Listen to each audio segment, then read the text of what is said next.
Bonjour Aldo, Aldostérone, comment vas-tu? Bonjour Florian, je vais très bien et merci de m'inviter encore une fois sur ton canal. C'est toujours un plaisir d'être ici. Avec grand plaisir, et c'est toujours intéressant et ça plaît beaucoup à nos téléspectateurs. Et puis on a pas mal d'actualités à voir ensemble. Et puis on va également annoncer ta présence aux Assises de la souveraineté le 14 septembre à Arras, je le rappelle. D'ailleurs, il y a le lien pour s'inscrire, y compris ceux qui s'étaient préinscrits. Merci de vous réinscrire en définitive cette fois-ci. Sous la vidéo en description, j'en reparle tout à l'heure, mais on va en parler. On va évidemment commencer par ce qui a fait l'effet d'une bombe, c'est-à-dire la tentative d'assassinat contre Donald Trump. Alors, on a appris deux, trois choses depuis sur le profil du tireur qui a été donc tué. Mais en fait, on n'a pas appris grand-chose. Il est très jeune, 20 ans. Et il est apparu, alors c'est maintenant officiel, parce qu'au début c'était des on-dit, puis ça a été officialisé par la presse américaine, donc il apparaissait bien dans un clip publicitaire de BlackRock, qui a été retiré depuis d'ailleurs, c'est assez hallucinant. Euh, Au moment où Trump, ce qui a été le cas depuis, a été investi officiellement par le Parti républicain pour la présidentielle de novembre là, 2024, au moment où Trump dit partout, redit qu'il veut la paix en Ukraine et que Politico venait de révéler son plan anti-OTAN, avec peut-être même à terme un retrait des États-Unis de l'OTAN, c'est-à-dire la disparition de l'OTAN. Qu'est-ce que tu penses à première vue comme ça? Évidemment, on n'a pas de preuves particulières, nous, on n'a pas d'accès particulier à l'enquête, mais ton intuition, ton raisonnement politique, on va dire, sur cette affaire. Mon raisonnement politique, c'est que je prévoyais, j'avais même écrit dans l'un de mes livres, qu'il pourrait en arriver à assassiner Trump. C'est toujours choquant quand ça arrive, mais ce n'était pas quelque chose qui était, on va dire, qui n'était pas sur la table, hein, comme aurait dit Schwab. Tout est sur la table aujourd'hui, y compris des solutions à la Kennedy. On sait que il dérange beaucoup de monde, il dérange Oui, tu l'État fais le lien profond avec américain. Kennedy tout de suite, ouais. Tout de suite, Ouais. il dérange qui? Il dérange l'État profond américain. Donc, quand je dis l'État Mmh. profond, je suis en train de parler de puissance, comme par exemple le complexe militaro-industriel, de grandes familles politiques qui de facto dirigent ce pays et profitent justement de sa richesse au détriment de tout le monde. Et lui, il est venu, il a commencé à les bousculer. Il a dérangé les grandes entreprises. On se rappelle quand il est arrivé, plein de compagnies qui étaient en train de délocaliser au Mexique, délocaliser en Inde, en Chine, ont commencé à dire on va relocaliser, on va recréer des emplois aux États-Unis. Donc là, pour eux, c'est des grosses pertes. En fait, beaucoup de gens le souhaitaient mort, on va dire. Et Oui, voilà. parce qu'ils ont tenté l'élimination judiciaire, ils ont tenté la diabolisation médiatique, ils ont fait, alors sur YouTube, je ne vais pas trop le dire, mais on sait ce qu'ils ont fait en 2020. Et peut-être qu'ils vont retenter, même si là, ils semblent avoir beaucoup plus d'avance dans les sondages. Ils tentent maintenant de changer le candidat démocrate. Enfin, ils font beaucoup de choses, en fait. Donc, on se disait, effectivement, il reste peut-être une possibilité. Et ce que tu dis là, Tucker Carlson l'avait dit en septembre 2023, il a dit, on y va, ils vont y aller dans les mois qui viennent vers une tentative d'assassinat. Il avait été à l'époque très attaqué pour conspirationnisme. Oui, absolument. Le problème aujourd'hui, c'est que dès qu'on raisonne un petit peu, on nous attaque de conspirationnisme et finalement le temps nous donne régulièrement raison. C'est que nous, on conspire pas ni rien du tout, on est juste des gens rationnels, on analyse les données, on analyse les tendances, on a le sens de l'histoire et puis on voit dans quelle direction les choses sont en train d'aller. Donc l'attentat contre Trump, il ne me surprend pas du tout. Et effectivement, comme tu dis, ils ont tenté un assassinat juridique. Hein, on a vu, hein, dans le but, c'était s'il finit derrière des barreaux ou s'il finit, on va dire, complètement sali et que personne ne veut entendre parler de lui, ça aurait pu être une solution. Ça ne l'a pas été, il est sorti encore plus fort. Et ce gars, j'ai l'impression que plus il l'attaque, plus il sort fort. Et maintenant, avec cette tentative d'assassinat, je veux dire, les rares personnes qui n'ont pas entendu parler de Trump, ben maintenant ils le connaissent. Oui, c'est vrai. Euh, D'ailleurs, le profil du tireur, c'est un type, personne, je lisais Le Monde ce matin qui disait on comprend pas ses motivations, il est très très jeune, donc forcément plus facilement manipulable. Et il semble pas avoir de vrai passé politique. Il y a un don de 15 euros pour un comité démocrate, pardon, de 15 dollars pardon, pour un comité démocrate. C'est quand même pas très marqué. À un moment, on a dit qu'il avait sa carte républicain, donc ça c'était bidon, ou alors il l'avait fait pour infiltrer un meeting, quoi. Enfin, ça n'avait pas de sens. Et justement, le manque d'aspect idéologique, c'est quand même surprenant. Et en plus, il y a eu manifestement de vrais problèmes dans le maintien de l'ordre. Enfin, c'est hallucinant, de longues minutes entre le moment où des gens ont vu ce type sur un toit avec un fusil et le moment où il a été interpellé, enfin tué trop tard par la police. Tout ça interroge quand même. Oui, absolument. Et comme tu as dit au début, on le voit dans une pub de BlackRock. Moi, j'attends toujours, honnêtement, quand je regarde les attentats au profil ces dernières années, il est pratiquement impossible de trouver un tueur qui, d'une part ou d'une autre, n'était pas lié au système. On va toujours trouver des liens avec le système. Pour moi, le gamin s'est fait pigeonner. Pour moi, le gars, si on cherche plus, on va peut-être trouver qu'il était instable psychologiquement, comme malheureusement beaucoup de jeunes de sa génération aux États-Unis aujourd'hui. On peut penser à des problèmes de drogue, des problèmes de wokisme, d'idéologie qui complètement transforment des jeunes en légumes. Par la suite, on lui met le marché entre les mains, on lui dit écoute, t'inquiète pas, le chemin est libre, tu vas abattre Trump, tu deviendras le héros, et puis après, tu pourras prendre la fuite et tout ça. Maintenant, il est mort, il peut pas parler, c'est clair. C'est fini. C'est un petit peu Vous avez comme de fortes chances. Les Harvey Oswald. Les Harvey Oswald, voilà, il a tué Kennedy, et par la suite, il a été lui-même abattu. Donc, c'est fini, on l'a jamais entendu. C'est toujours pareil avec le système américain, ça nous laisse tout le temps sur notre faim, mais c'est une signature. Et que le Secret Service américain, avec une personnalité d'un tel profil, laisse un toit déjà, sans aucune sécurité dessus. Hein, ça signifie on serait attendu à des snipers, à des flics, à des agents de sécurité, là, sur ce toit déjà. Il le laisse, non, c'est un toit qui domine la scène, mais on le laisse, il n'y a pas de problème. Alors qu'ils viennent des jours avant pour analyser tous les angles et voir où est-ce qu'un potentiel sniper, où est-ce qu'un potentiel tireur peut se cacher. Et ce toit, n'importe qui voit, moi j'ai parlé hier à un ami flic, il m'a dit, dans n'importe quelle manif, t'as une personne VIP, ce toit tout de suite, tu dis là il faut que je mette quelqu'un. Ce toit il faut absolument le protéger, on peut pas le laisser. Donc ils ont laissé ce toit libre. Et en plus, le gars il monte, le public le voit, et eux ils sont là, voilà, ils attendent qu'il tire, il a ouvert le feu, je veux dire, il était là pour tuer le président, et il l'aurait tué, c'est un miracle, ce qu'on a vu ce jour-là. Si la balle n'avait pas touché l'oreille, qu'elle avait décalé ne serait-ce que de quelques centimètres, elle serait passée à travers sa tête. Aujourd'hui, Trump serait mort. Aujourd'hui, on serait en train d'en parler au passé. Et honnêtement, on aurait passé les 30 prochaines années à écrire des livres, à démonter tous les détails de la chose, comme on l'a fait pour Kennedy, mais sans jamais savoir la vérité.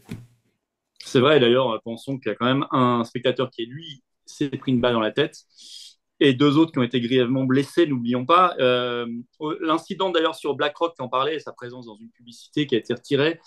Au-delà de ça, le fait qu'il y a un BlackRock là, qui possède une part de toutes les grandes boîtes du monde, y compris dans le CAC 40, qui brasse des milliers de milliards de dollars, qui est à l'origine de la réforme des retraites en France, puisqu'on sait ses liens avec la Commission européenne, qui est très impliqué en Ukraine.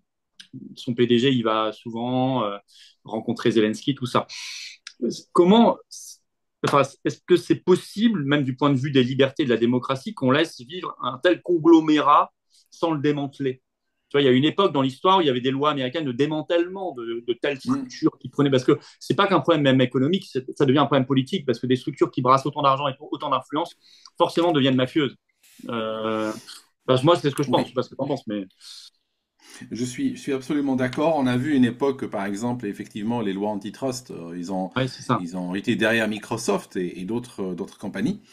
Mais là, ça devient très inquiétant, d'autant plus que ces grosses compagnies financières, elles sont en train de revendiquer le droit de changer la société. Ça signifie, Mhm. elles se disent, nous devons peser avec notre argent, avec notre force, pour changer la société, pour le bien de tout le monde. Ça signifie, elles considèrent, pour moi, ma vision, c'est qu'on est en train doucement de revenir par un autre chemin vers le corporatisme moussolinien. Ça signifie l'entreprise devient glorieuse et elle nous montre le chemin, la lumière, et nous avançons, nous, derrière un PDG glorieux, hein, qui ouvre le chemin, et nous, on est derrière lui, comme ça, en train d'aller vers la béatitude. Ça, c'est une image complètement inacceptable. Ça renvoie à l'Italie de Mussolini, et c'est pas quelque chose dans laquelle j'aimerais vivre. Mais malheureusement, on est en train d'aller dans cette direction. Ça me fait penser à ton livre dont on avait parlé sur les trois religions, wokisme, covidisme, mais c'est quoi le climat, Climat. c'est ça? Ouais. Qui sont en fait effectivement des choses portées par ces grandes boîtes hein, comme idéologie. Covidisme, Et- on va dire, même si c'est un petit peu dépassé, mais on va dire, quoique ça fait son retour au Tour de France. Tu as vu, ils remettent le masque sur le Tour de France. Mais ça veut dire, en tout cas, le sanitarisme, on va dire, les restrictions de Hmm. liberté, tout ça. C'est vrai que ce sont quasiment plus ces grosses boîtes aujourd'hui qui portent ces idéologies, même avant les États. Quasiment. Oui, absolument. Les États aujourd'hui, parce que nous, ce qu'on peut faire en tant qu'électeur, en tant que citoyen, on peut toujours voter pour ou contre un projet étatique. On a de loin en loin un référendum, on a des élections présidentielles, législatives, autres qu'on peut utiliser pour aller peser. Mais je ne peux pas voter pour le PDG de BlackRock. Je ne peux pas, BlackRock ou autre compagnie ne me propose pas aujourd'hui de possibilités démocratiques de les censurer. Et c'est là le danger aujourd'hui. C'est l'État donne de plus en plus de prérogatives à ces entreprises-là. Tout à fait. Moi, je pense qu'on devrait d'ailleurs démanteler, évidemment, par la loi, ces structures dès lors qu'elles dépassent un certain seuil, parce que ce n'est pas sain du tout. Enfin, de mon point de vue, c'est pas du tout sain. Qu'il y ait des boîtes Ouais. qui concentrent des milliers de milliards de dollars, c'est juste pas possible, en fait. Oui, c'est juste pas possible. Et aussi, moi, je suis assez proche de l'idée de Friedman que la seule obligation sociale d'une entreprise, c'est faire de l'argent. Ça signifie pour moi, ils font de l'argent, ils se taisent. J'ai pas envie de les entendre. J'ai pas envie de les entendre sur le climat, sur l'intégration, sur la diversité, sur l'exclusion, sur la. J'ai pas envie d'entendre ça. Ça, c'est notre rôle en tant que citoyen. Ça, c'est des vrais problèmes. Oui, je suis d'accord. Ces problèmes-là sont des problèmes sérieux. Mais c'est de notre ressort en tant que citoyen. C'est pas du ressort du Bureau des ressources humaines de BlackRock ou autre. Très juste. On revient un petit peu à Trump. Il a officialisé son colistier, son vice-président, J.D. Vance, sénateur de l'Ohio. Alors, tu m'as dit comme ça, c'est toi d'ailleurs qui m'as appris qu'il avait officialisé, parce que tu l'as su dans la minute. Je ne sais pas comment tu as fait. Tu es très à l'affût. En tout cas, non, parce que la presse britannique avait l'air au courant. C'est sorti avant la dépêche française. Donc, tu m'as donné l'info et tu m'as dit tout de suite, c'est pas un très bon choix. Alors, moi, je ne le connaissais pas très bien, mais j'ai vu qu'il avait des bonnes positions, en tout cas anti-covidistes et sur l'Ukraine. Donc ça m'a plutôt plu. Mais au-delà, je crois que c'est pas le fond que tu jugeais, mais tu disais il a un point de profil, quoi. C'est pas le meilleur choix qu'aurait pu faire Trump. Ah oui, voilà. Moi, j'ai toujours reproché à Trump de mal s'entourer. Je trouve que je suis assez d'accord avec sa vision globale des choses, hein, sur le plan des valeurs. Par contre, sur le plan des gens qui l'entourent, je sais que très souvent, il s'est fait trahir par des personnes proches de lui. Ça a été d'ailleurs une des faiblesses de sa première présidence. Donc là, avec Vance, ben Vance, il y a un certain nombre d'années, il considérait Trump comme le Hitler américain. Donc, C'est vrai. ok, il a changé d'avis, je veux bien, mais j'ai toujours peur d'un retour des anciens démons. Donc ça, c'est un premier point. Deuxièmement, je trouve qu'il n'est pas assez rassembleur. Ça signifie que, idéalement, dans une course présidentielle, il faut rassembler au-delà de 100 camps. Trump, effectivement, tous les gens, les conservateurs américains, la droite, ceux qui sont pour le port d'armes, les biblistes, les constitutionnalistes, tout ça, ils vont voter pour Trump. Peu importe son vice-président. Il n'a pas besoin de le ramener vice-président pour les séduire. Par contre, le vice-président est une carte qui aurait permis à des gens qui hésitent à voter Trump ou pas, de se reconnaître dans sa candidature et se dire, allez, il fait un pas vers moi, je fais un pas vers lui. Donc par exemple, il y a quelqu'un que j'apprécie beaucoup qui s'appelle Vivek, je vais même pas tenter de dire son nom de famille, il est républicain, c'est un intellectuel, il écrit des livres extrêmement intéressants, il est très proche des thèses de Trump, il est d'origine indienne, et pour moi, il a le charisme d'un Obama de droite. Mhm. Donc, quelqu'un comme ça, à mon sens, aurait pu être un peu plus rassembleur. Alors que là, bon, il a pris Vance, bon, why not, hein, je dirais avant c'était Pence, aujourd'hui c'est Vance. Ok, pourquoi pas, mais j'aime pas trop ce choix personnellement. Stratégiquement, je pense qu'il manque de profondeur. Oui, ça, c'est pas, oui, ça, c'est un profil trop proche. C'est vrai que l'équipe Biden a tout de suite attaqué là-dessus, hein, en disant c'est un clone de Trump. Bon, donc c'est effectivement probablement la faiblesse du personnage, même si je le redis sur l'Ukraine et le Covid, au Ouais. moins j'ai pas vu trop le reste, mais il me semble avoir des bonnes positions, voire très bonnes. Mais est-ce que tu penses que, bon, ça paraissait peu probable, mais un Kennedy Junior ça aurait été un bon vice-président? Kennedy, en fait, moi, dans ma liste, j'avais Vivek et j'avais Kennedy. J'avais Mhm. Kennedy et en fait, dans le tiercé, j'avais Vivek, Kennedy et peut-être Elon Musk. J'avais un petit peu ce tiercé-là.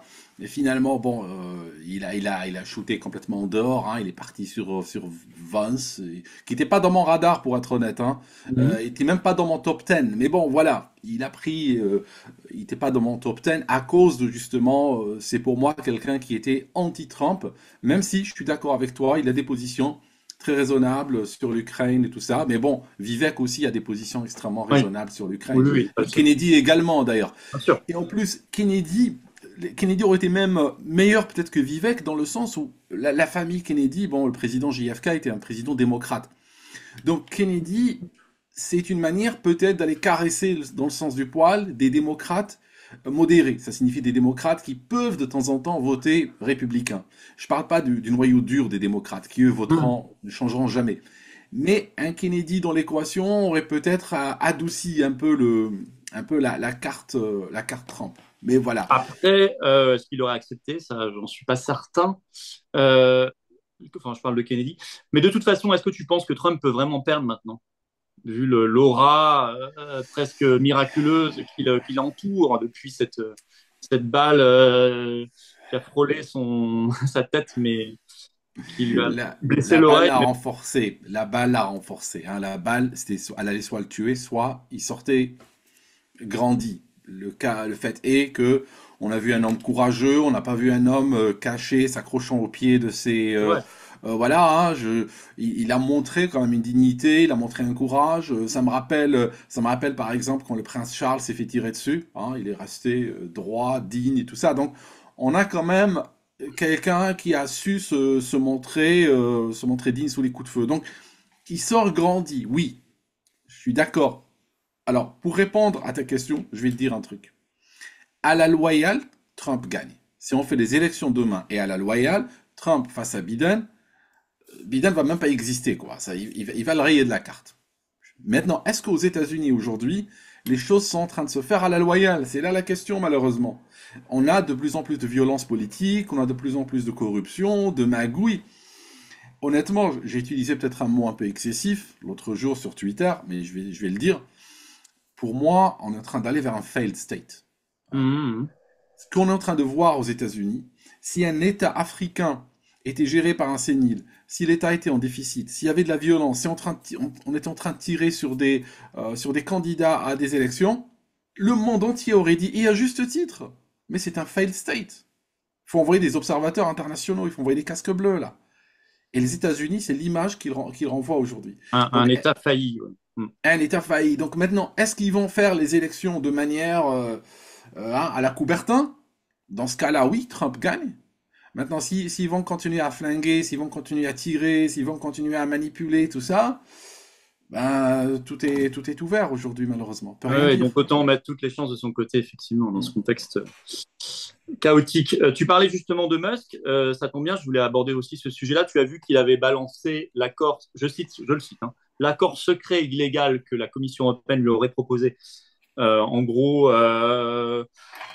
tu censures et on te laisse à peu près tranquille. Et puis il a refusé manifestement, et le lendemain, Breton sortait cette affaire rocambolesque, des badges bleus, on comprend même pas où est le problème. Les badges bleus existent aussi sur Instagram, c'est le même système, ils sont payants. Et j'ai pas vu qu'il y avait de problème avec Meta concernant la Commission européenne. Donc on sent que c'est un prétexte, mais un prétexte qui peut leur coûter cher parce qu'ils proposent de très grosses amendes, voire l'interdiction de X sur le territoire de l'Union Mm. européenne. Mais Musk se laisse pas faire du tout. Il veut tout balancer. Il veut un procès public, a-t-il dit, sur les méthodes de la Commission européenne. Euh, Est-ce qu'au Royaume-Uni, maintenant sorti de l'Union européenne, on aurait le même, ça serait possible ça, qu'on aille aussi vers une interdiction de X Twitter? Et qu'est-ce que tu penses de En- cette affaire, tu vois, globalement? Alors, ce que je pense de cette affaire, c'est que si on regarde Twitter, avant le rachat par Musk, Ouais. il faisait ce genre d'accord avec les autorités de manière, oui, c'est un peu secrète polichinelle. Et ça a été confirmé plus tard, parce Mmh. qu'après le rachat, il y a énormément d'emails et d'échanges qui ont été rendus publics par Musk. Et qu'est-ce qu'on Les, voit, par les exemple? Twitter On- Files, ouais. Oui, voilà, les Twitter Files. On voit des connexions directes avec, par exemple, le FBI et Twitter, et il leur disait la liste, et voilà, occupez-vous de ces comptes. Mmh. Et c'était en dehors de toute procédure judiciaire ou autre. Mmh. Les gens de Twitter répondaient c'est bon.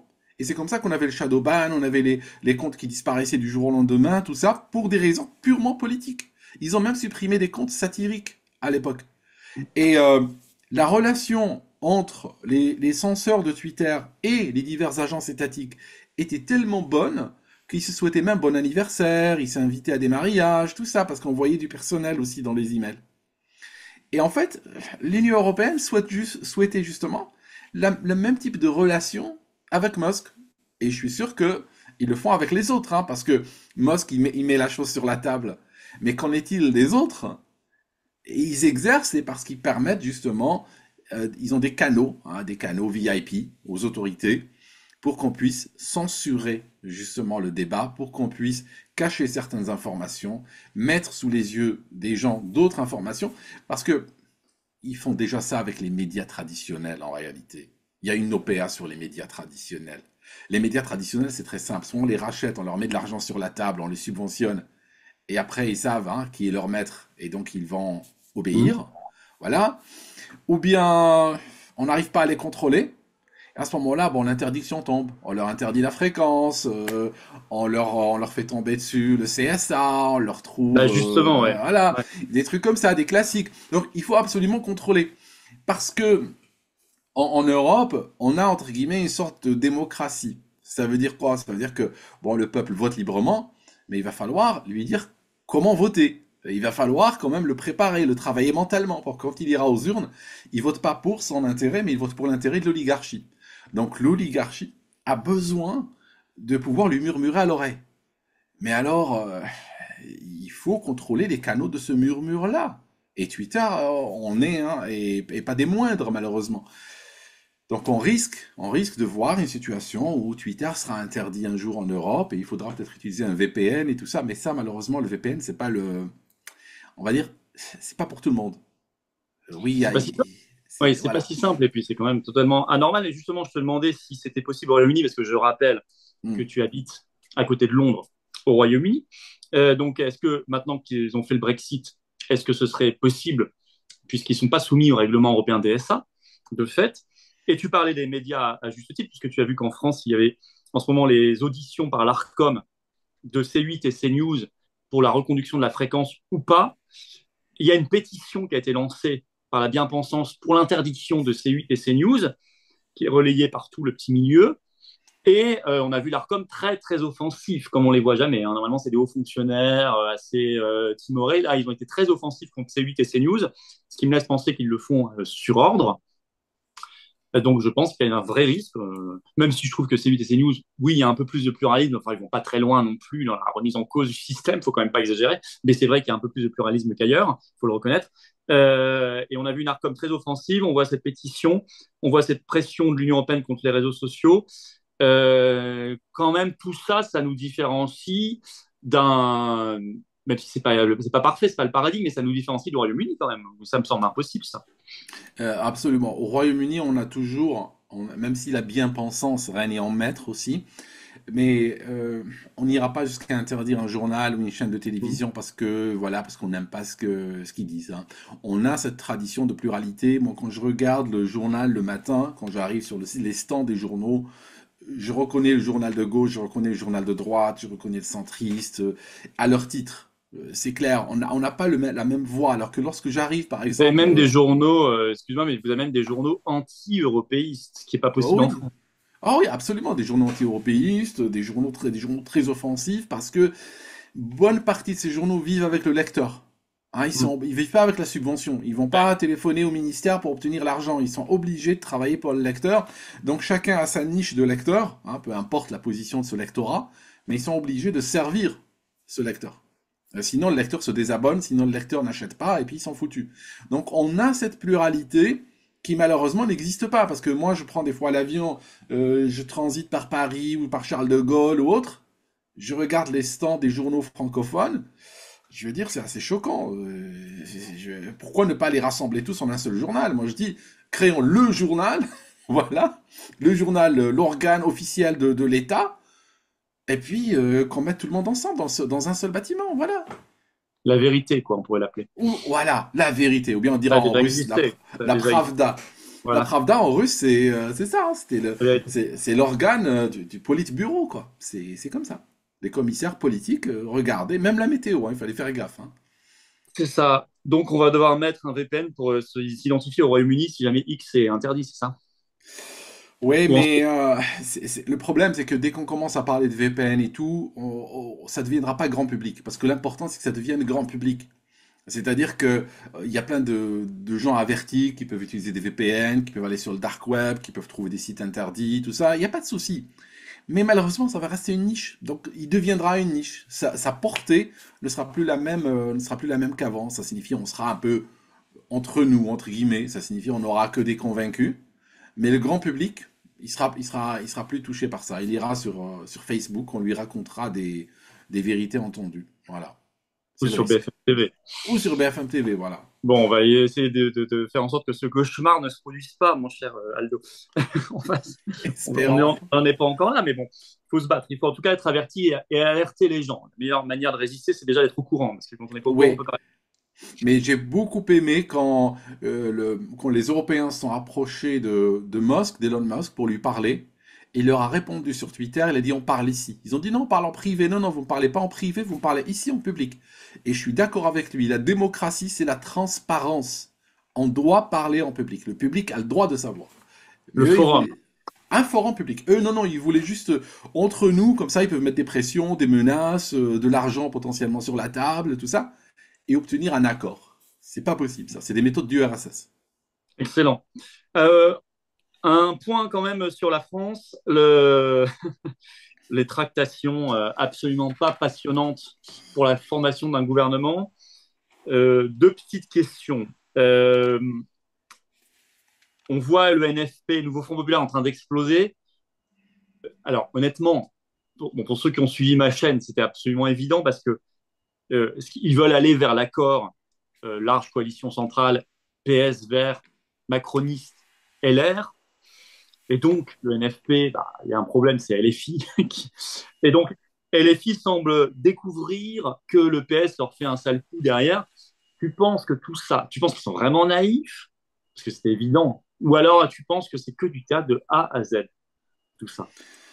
Écoute, moi j'étais même choqué de voir que quelqu'un a pris le temps de créer une page Wikipédia pour le nouveau Front populaire. Je veux dire, c'est un épiphénomène éphémère de la politique française. C'est un ramassis c'est un fond de corbeille de n'importe qui, des gens qui n'ont strictement rien à voir les uns avec les autres, qui ont été attirés par la lampe ou le phare que Macron a mis en place.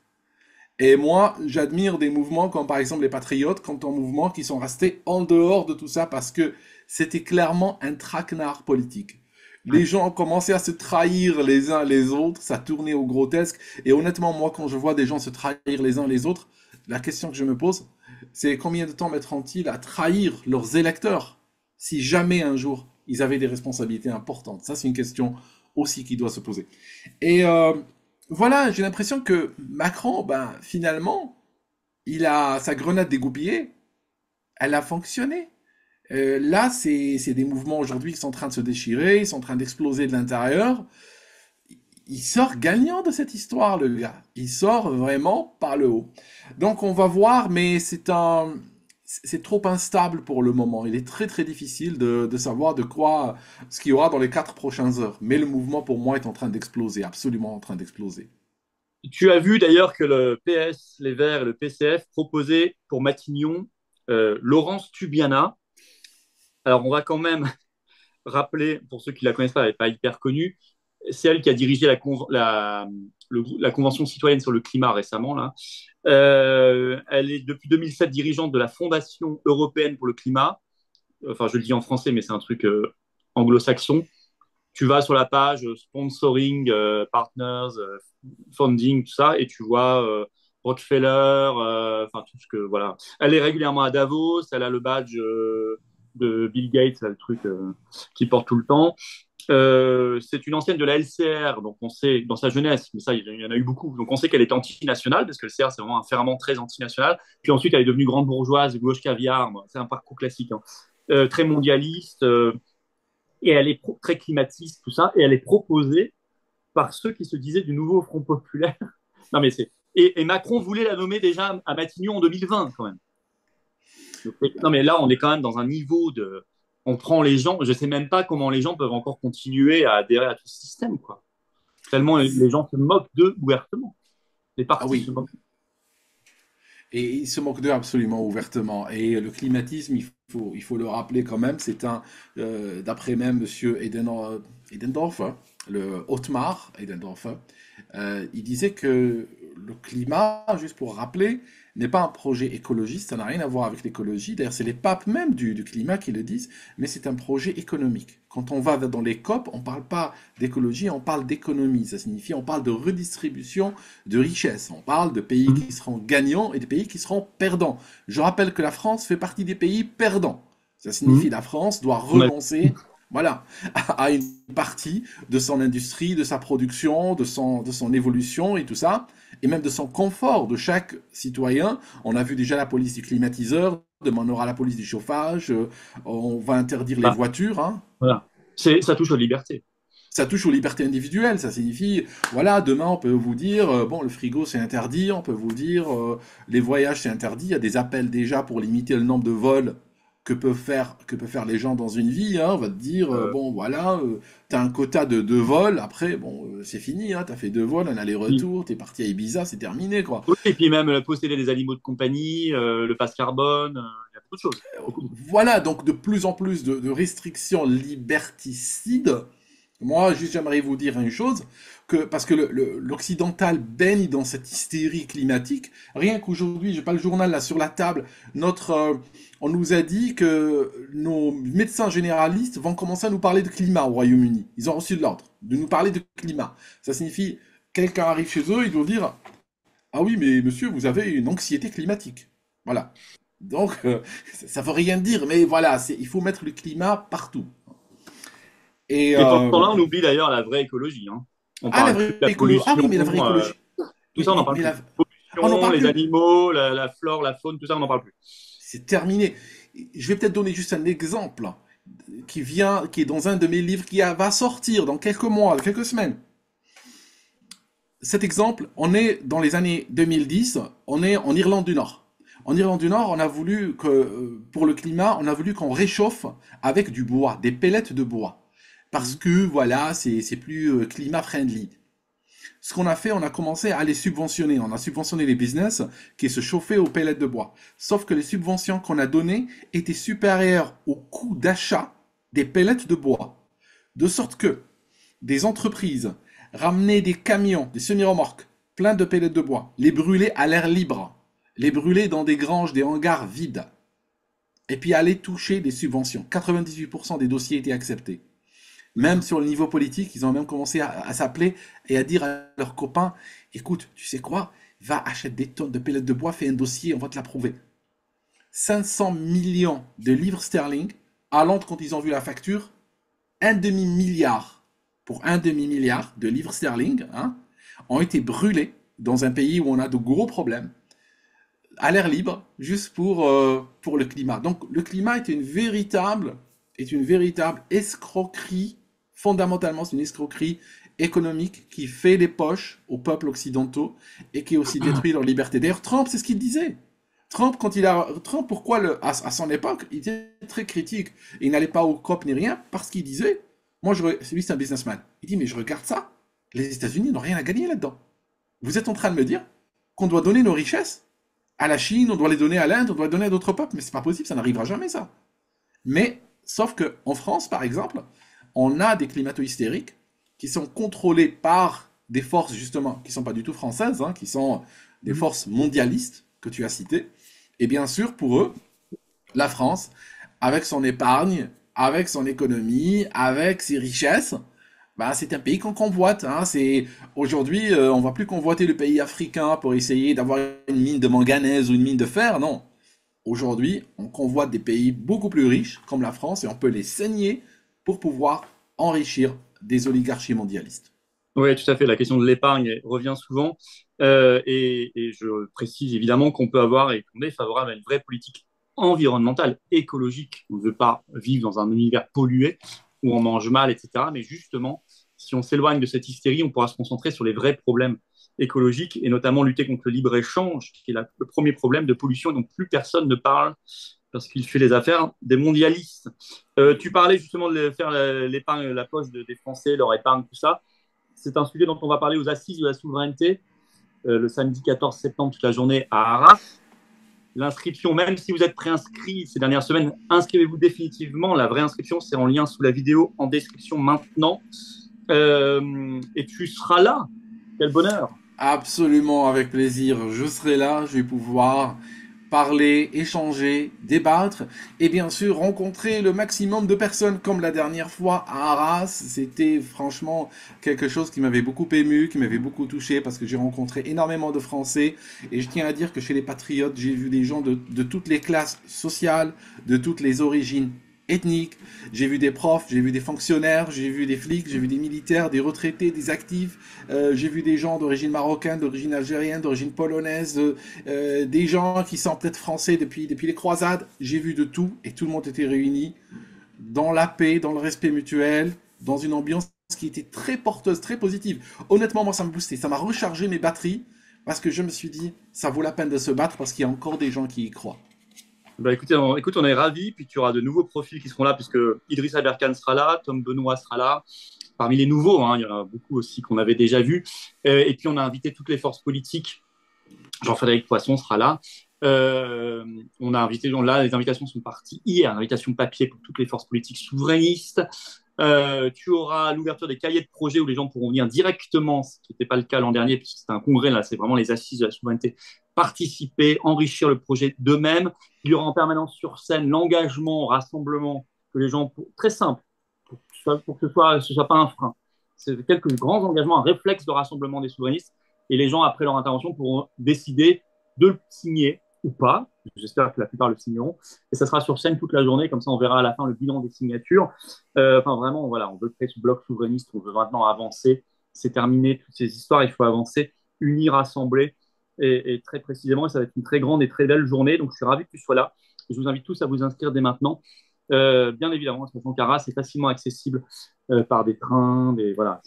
Bon, enfin, renseignez-vous, il y a un parking 800 places gratuit sur place. Enfin, on a mis tout ça sous le lien, sous la vidéo en description, dans le lien. Voilà, merci mon cher Aldo, sauf si tu veux encore ajouter un petit mot, tu as le droit. Merci, et je tiens à dire qu'Arras est une ville magnifique qui vaut En le plus. détour. Très beau restaurant, très belle architecture.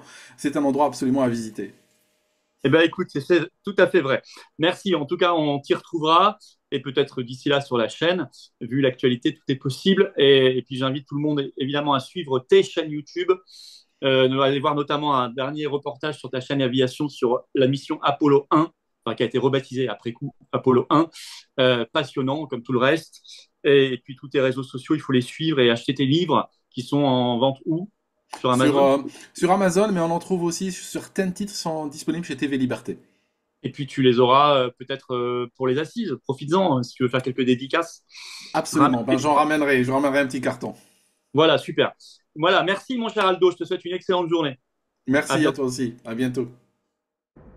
Voilà, je me réjouis toujours de ces entretiens avec Aldo Stéron qui sera présent donc aux Assises de la Souveraineté le 14 septembre à Arras. Inscrivez-vous sous la vidéo en description maintenant, même si vous avez été préinscrit.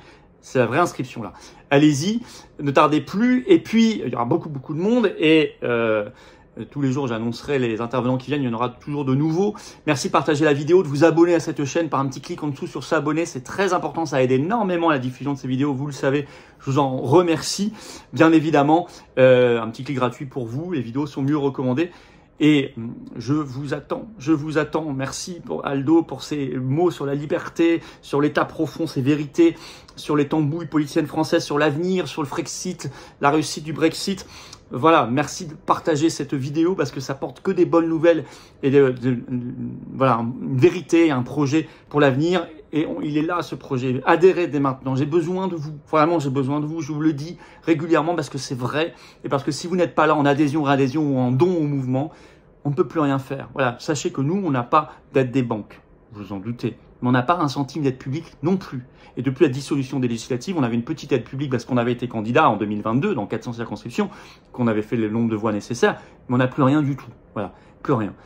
Il faut venir, il faut nous aider, il faut organiser pour aider les assises. Puis adhérer, vous rejoignez, vous le voyez, une famille de cœur et de vérité, de liberté et de souveraineté, de dignité, de belles valeurs. Pour nous, nos enfants, nos petits-enfants, ils ne sont pas des mots en l'air, j'ai besoin de vous. Vous pouvez adhérer au mouvement dès maintenant, je vous invite à le faire, ne remettez pas à demain, surtout pas. L'oligarchie ne remet jamais à demain ce mauvais coup. Donc vous, soyez là dès maintenant. Adhérez pour le faire, c'est le premier lien sous la vidéo en description. Ce lien est également en commentaire épinglé, une petite fiche sur l'écran maintenant. Dans quelques secondes, un lien sur l'écran. Faire un don au mouvement, deuxième lien sous la vidéo en description. Ça nous aide à financer les européennes qui vont coûter fort cher, sans remboursement, les assises de la souveraineté qui vont coûter fort cher, les tracts, les affiches de tous les jours, les manifs, les futures élections, etc. Et tout ça, c'est défiscalisé aux 2 tiers de vos impôts. 2 tiers, ça fait baisser vos impôts. Vous mettez 60 euros, ça enlève 40 euros d'impôts. Vous mettez 6 000, ça enlève 4 000. Vous mettez 6 euros, ça enlève 4 euros, etc. Tous les liens sont par ailleurs sur notre site, les-patriotes.fr. Énorme bravo aux donateurs, aux adhérents, bienvenue aux nouveaux adhérents patriotes. Vive la France!